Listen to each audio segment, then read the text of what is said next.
conclusion? Parce qu'on a vu les autorités défiler ici, les personnes qui sont chargées de la justice, la DEMIAP, ils ont tous défilé ici. Qu'est-ce qu'on peut dire en termes de conclusion? Bon, moi je ne peux pas donner une conclusion, vu que je ne fais pas partie d'un service légal qui se charge de ce genre de cas. Et seulement par contre, je peux seulement interpeller les autorités par rapport au danger que représente cette milice de l'UDPS entretenue, malheureusement, puisque ce n'est pas un secret, c'est connu par tout le monde, que maintenant il y a un service parallèle qui opère parfois en lieu et place de l'État. Ça n'honore pas la République. Que les responsables, que les autorités, en commençant par le président de la République, prennent leurs responsabilités face à cette menace qui risque de dégénérer. Voilà. Et puis, je profite de vos micros pour remercier l'Éternel, mon Dieu.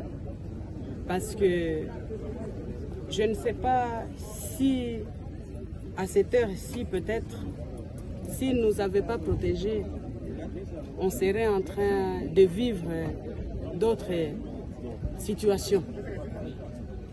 Et à part les seigneurs, je remercie et j'exprime toute ma reconnaissance de gratitude à toutes les personnes présentes et même lointaines qui ont communié avec nous et qui nous ont moralement, spirituellement soutenus face à ces traumatismes auxquels je viens de faire face.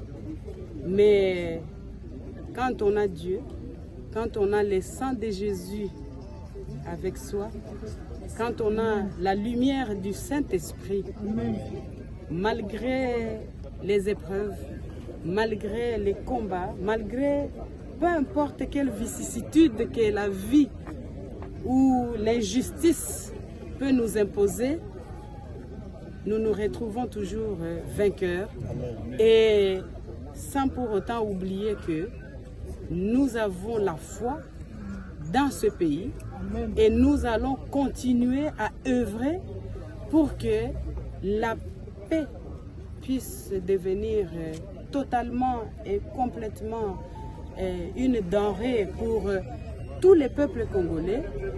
Ainsi, nous pourrons à bien mener la mission du développement de notre pays dans l'amour du prochain que nous cultivons, puisque la devise du président honoraire de la République démocratique du Congo, mon cher époux, le papa de Sifa, le papa de Laurent, a comme devise d'abord l'amour du prochain et surtout la passion pour la République démocratique du Congo. Et, Maman Olive, il y a un problème très sérieux en ce qui concerne votre sécurité, la sécurité de votre famille, étant donné que la résidence de GLM est exposée à tout le monde, à toute personne qui pourrait venir et commettre des actes comme on a vu. Parce que comment on peut maintenant, à cette étape, prendre des initiatives pour sécuriser GLM qui était au départ bien sécurisé, mais aujourd'hui vous êtes exposé avec votre famille. Sur ce point-là, moi je dirais ceci sans pour autant avaler de la salive. Ceci est le résultat de la destruction méchante que vous avez tous vécue ici, du périmètre sécuritaire de la résidence du président honoraire Joseph Kabila Kabange et de sa famille. Entre autres, moi, personnellement, qui suis en train de vivre ces malheurs au jour d'aujourd'hui. Et de là,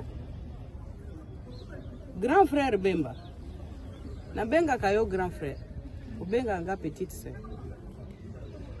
Omoni makambu ya moi égoïsme oyo juste pour ouvrir la route pour na ba camion na yo et que na chantier na yo est créé.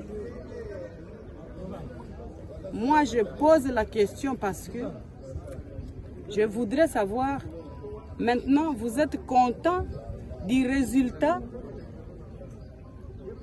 de cette destruction que vous avez instrumentalisée de notre périmètre sécuritaire? Que chacun prenne ses responsabilités. Parce que c'est fait sur nous, comme ça. On nous manque de respect tout le temps. On nous intimide même, tout le temps. On instrumentalise des gens pour nous attaquer, verbalement et aujourd'hui physiquement. Ça ne vous dit rien. Vous croyez être éternel ici sur la terre de Dieu? Les hommes passent, le pays restera. Et Dieu sera toujours éternel. C'est tout ce que moi je sais. Que sa volonté soit faite. Mais sinon, j'accuse personnellement ceux qui sont ou ceux qui ont été à la base de la destruction de notre périmètre sécuritaire ici à la résidence. Voilà. Merci.